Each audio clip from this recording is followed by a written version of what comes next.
നമസ്കാരം. മലയാളി വാർത്ത ഇൻസൈഡിലേക്ക് സ്വാഗതം. ലോകത്തിന് തന്നെ ഭീഷണിയായി മാറുന്ന ഒരു രാജ്യം. ലോകരാജ്യങ്ങളേറെ ആശങ്കയിലൂടെ കടന്നുപോകുന്ന മണിക്കൂറുകൾ.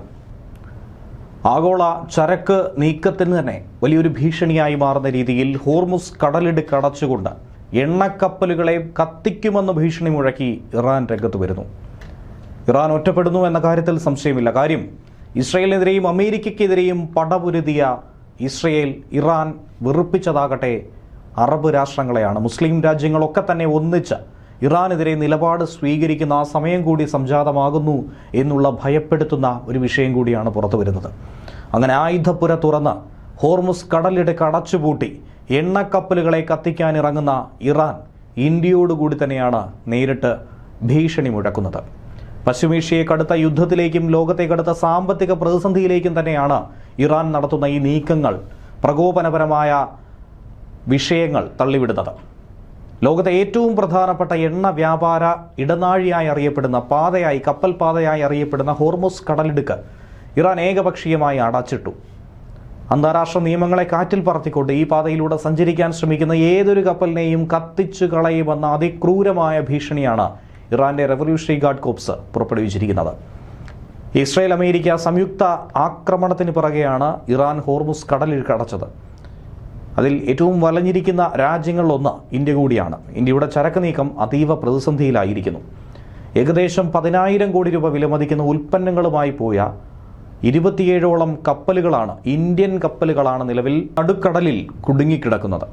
ഹോർമുസ് കടലിടുക്ക് കടക്കാൻ ശ്രമിക്കുന്ന കപ്പലുകൾക്ക് നേരെ ആക്രമണം നടത്തുമെന്ന് ഇറാൻ ഭീഷണിയും ഉയർത്തി.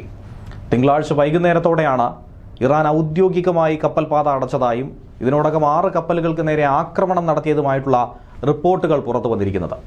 ഈ അടിയന്തര സാഹചര്യം പരിഗണിക്കാൻ വേണ്ടി കേന്ദ്ര സർക്കാർ ഉടനടി ഇടപെടണമെന്ന് ആവശ്യപ്പെട്ടുകൊണ്ട് Indian national ship owners association കേന്ദ്ര തുറമുഖ ഷിപ്പിംഗ് മന്ത്രാലയത്തിന് കത്തുമയച്ചു.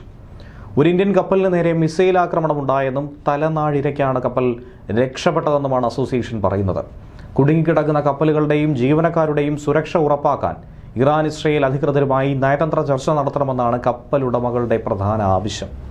പ്രധാനപ്പെട്ട ഊർജ്ജ ചരക്കുകൾ കയറ്റാനായി ചില ഇന്ത്യൻ കപ്പലുകൾ ഹോർമുസിന് തെക്ക് കാത്തുനിൽക്കുന്നതായി റിപ്പോർട്ട് പുറത്തുവരുന്നു. ആഗോള എണ്ണ വ്യാപാരത്തിൻ്റെ 20% നടക്കുന്നത്, 30% വരെ നടക്കുന്നത് ഹോർമുസ് കടലിടുക്കിലൂടെ ആയതുകൊണ്ട് തന്നെ ഇറാന്റെ ഈ നീക്കം ആഗോള ഊർജ്ജ വിപണിയെ പോലും അസ്ഥിരപ്പെടുത്തിയേക്കും. ഇറാനിലെ യുദ്ധമെന്നത് 4-5 ആഴ്ച വരെ നീണ്ടു നിന്നേക്കുമെന്നാണ് കഴിഞ്ഞ ദിവസം അമേരിക്കൻ പ്രസിഡന്റ് ഡൊണാൾഡ് ട്രംപ് പറഞ്ഞത്. ആഗോളതലത്തിൽ എണ്ണ, LPG ഇന്ധനങ്ങളുടെ ക്ഷാമം ഇതിൽ കടുക്കുമെന്ന കാര്യത്തിൽ സംശയമില്ല. ഇന്ത്യയും അത് അനുമാനിക്കുന്നു. പുതിയ സാഹചര്യം നേരിടാൻ LPG റേഷനിങ് അടക്കം ഒരുപക്ഷെ നമ്മുടെ രാജ്യത്ത് ഏർപ്പെടുത്തിയേക്കും. അല്ലാതെ ഈ പ്രതിസന്ധിയെ അതിജീവിക്കാൻ കഴിയില്ല എന്നുള്ളതാണ് യാഥാർത്ഥ്യം. ഇന്ത്യൻ അടുക്കളകളിലെ അവിഭാജ്യ ഘടകമായിട്ടുള്ള LPGക്ക് വേണ്ടി നാം ഏറ്റവും അധികം ആശ്രയിക്കുന്ന വ്യാപാര പാതയാണ് ഹോർമുസ് കടലിടുക്ക്. ഇറാന്റെ നിയന്ത്രണത്തിലുള്ള ഈ കപ്പൽ പാത, കടൽപാത അടച്ചിരിക്കുന്നു. അതിക്രമിച്ച് കടക്കാൻ ശ്രമിച്ചാൽ കപ്പലുകൾ തീയിട്ട് കത്തിക്കുമെന്ന മുന്നറിയിപ്പും. ഇന്ത്യയുടെ LPG ഇറക്കുമതിയുടെ ഭൂരിഭാഗവും പേർഷ്യൻ, അറേബ്യൻ ഗൾഫിനുള്ളിലെ രാജ്യങ്ങളിൽ നിന്നാണ്. അതായത് Saudi Arabia, UAE, Qatar, Kuwait തുടങ്ങിയ രാജ്യങ്ങളിൽ നിന്നെടുക്കുന്ന LPG ഹോർമുസ് കടലിടുക്ക് കടന്ന് അറബിക്കടലിലൂടെ സഞ്ചരിച്ച് ഇന്ത്യൻ ഉപഭൂഖണ്ഡത്തിൽ വിവിധ തുറമുഖങ്ങളിലേക്ക് എത്തുന്നു. ഇന്ത്യക്ക് മൊത്തം ആവശ്യമുള്ള പാചകവാതകത്തിൻ്റെ 80 മുതൽ 85% ഇറക്കുമതിയാണ് ചെയ്യുന്നത്. ഈ ഇറക്കുമതിയുടെ ഭൂരിഭാഗവും ഈ ഗൾഫ് വിതരണക്കാരിൽ നിന്നും. ഇന്ത്യയെ സംബന്ധിച്ച് ഇറക്കുമതി ചെയ്യുന്ന ലിക്വിഫൈഡ് പെട്രോളിയം ഗ്യാസിൻ്റെ ഏതാണ്ട് 85% ഈ പാതയിൽ തന്നെ എത്തുന്നു. അതുകൊണ്ട് തന്നെ ഹോർമുസ് കടലിടുക്കിലെ തടസ്സമെന്ന് പറയുന്നത് ഇന്ത്യക്ക് തന്നെയാണ് വെല്ലുവിളി. ഇന്ത്യയുടെ ഊർജ്ജ ഇറക്കുമതിയെയും സാമ്പത്തിക ഭദ്രതയെയും വരും ദിവസങ്ങളിൽ സാരമായി ഇത് ബാധിക്കാനുള്ള സാധ്യത ഏറെയാണ്. കടലിടുക്ക് പൂർണ്ണമായി അടച്ചോ എന്ന കാര്യത്തിൽ ഔദ്യോഗിക സ്ഥിരീകരണം വരാനിരിക്കുന്നതേ ഉള്ളൂവെങ്കിൽ പോലും നിലവിൽ കടലിടുക്ക് കടക്കാൻ ആരും തന്നെ ധൈര്യം കാട്ടുന്നില്ല. മേഖലയിൽ ഡസൻ കണക്കിന് എണ്ണക്കപ്പലുകൾ നങ്കൂരമിട്ട് കിടക്കുന്നു. ആഗോള വിപണിയിൽ തന്നെ വലിയ ആശങ്ക പടർത്തുന്ന വിഷയം. ലോകത്തെ മൊത്തം എണ്ണ വിതരണത്തിൻ്റെ പ്രധാന വിഭാഗം ഇവിടെ കുടുങ്ങിക്കിടക്കുന്ന ഒരു സാഹചര്യം. ഇറാനും ഒമാനും ഇടയിലുള്ള ഈ ഇടുങ്ങിയ കടൽപാതയിലൂടെയാണ് Saudi Arabia, Iraq, Kuwait, UAE തുടങ്ങിയ രാജ്യങ്ങളിൽ നിന്നുള്ള എണ്ണ പുറം ലോകത്തേക്ക് എത്തുന്നത്. പ്രതിദിനം ഏകദേശം 21 ദശലക്ഷം ബാരൽ ക്രൂഡ് ഓയിലാണ് ഈ പാതയിലൂടെ സഞ്ചരിക്കുന്നത്. ലോകത്തെ പ്രമുഖ പ്രകൃതിവാതക കയറ്റുമതിക്കാരായിട്ടുള്ള ഖത്തറിൻ്റെ കൂടി പ്രധാനപ്പെട്ട പാത ഇത് തന്നെയാണ്. കടലിടുക്ക് അടഞ്ഞതോടെ ഇൻഷുറൻസ് കമ്പനികൾ കപ്പലുകൾക്ക് കവറേജ് നിഷേധിക്കുന്നെന്നും ചരക്ക് കൂലി കുതിച്ചുയരുന്നെന്നും പ്രതിസന്ധിയുടെ ആഴം കൂട്ടാൻ കാരണമാകുന്നതായി പരാതിപ്പെടുന്നുണ്ട്. ഹോർമുസ് കടലിടുക്ക് അടയ്ക്കുന്നതിലൂടെ ലോകത്തെ ഇന്ധന വിതരണം തടസ്സപ്പെടുത്താനും അതുവഴി ആഗോള വിപണിയിൽ എണ്ണവില കത്തിച്ചു കയറ്റാനുമുള്ള ഒരു ശ്രമം തന്നെയാണ് ഇറാൻ നടത്തുന്നത്. ലോകരാജ്യങ്ങൾ എല്ലാം ഇതിന് ഇടപെടാൻ വേണ്ടിയിട്ടുള്ളൊരു നീക്കം തന്നെയാണ് ഇറാൻ ഇതിലൂടെ ലക്ഷ്യമിടുന്നത്. ഇതിനോടകം തന്നെ 100-ലധികം എണ്ണക്കപ്പലുകൾ കടലിൽ കുടുങ്ങിക്കഴിഞ്ഞു. കപ്പലുകൾക്ക് നേരെ ഡ്രോൺ ആക്രമണം നടത്താൻ ഇറാൻ മടിക്കുന്നില്ലെന്നാണ് പുറത്തുവരുന്ന വിവരങ്ങൾ. ഹോർമുസ് കടലിടുക്ക് ദീർഘകാലം അങ്ങനെ അടഞ്ഞുകിടന്നാൽ ആഗോള വിപണിയിൽ എണ്ണവില ബാരലിന് $150 വരെ കടക്കാൻ സാധ്യതയുണ്ടെന്നാണ് സാമ്പത്തിക വിദഗ്ധരുടെ മുന്നറിയിപ്പ്. ഇത് ഇന്ത്യയിൽ പെട്രോൾ, ഡീസൽ വില കുതിച്ചുയരാനും നിത്യോപയോഗ സാധനങ്ങളുടെ വിലക്കയറ്റത്തിനും ഇടയാക്കും. യുദ്ധം വ്യാപിക്കുന്നത് ആഗോള സാമ്പത്തിക വ്യവസ്ഥയെ തന്നെ തകിടം മറിക്കുമെന്ന ഭീതിയിലാണ് ലോകരാഷ്ട്രങ്ങൾ. ഹോർമുസ് കടലിടുക്കിലൂടെയുള്ള ഗതാഗതം കൂടുതൽ കാലം തടസ്സപ്പെട്ടാൽ വലിയ പ്രതിസന്ധികളിലേക്ക് പോവുകയും പെട്രോൾ, ഡീസൽ വിലയിൽ കാര്യമായ മാറ്റങ്ങൾ സംഭവിക്കാനും ഇടയുണ്ടെന്നാണ് കെപ്ലറിലെ ലീഡ് റിസർച്ച് അനലിസ്റ്റായിട്ടുള്ള സുമിത് റിറ്റോളിയ പറയുന്നത്.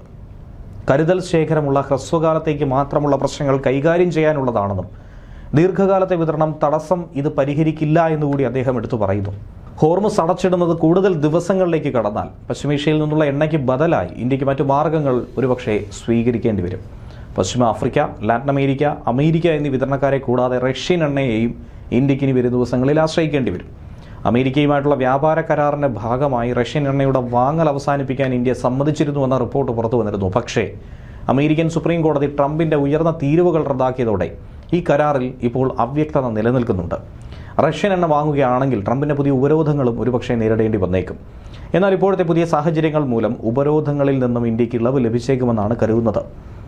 ട്രംപിന്റെ തന്നെ വാക്കുകൾ പരിഗണിച്ചാൽ ഇറാനിലെ സൈനിക നടപടിക്ക് 4 ആഴ്ചയിൽ കൂടുതൽ വേണ്ടിവരില്ല.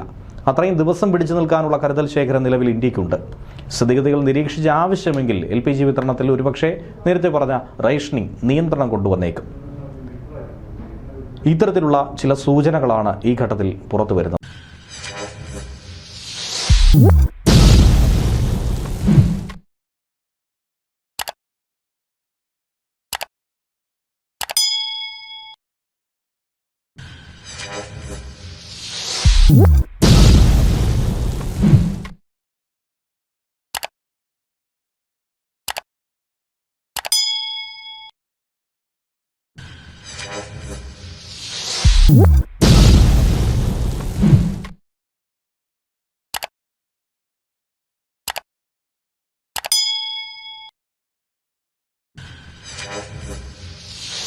What?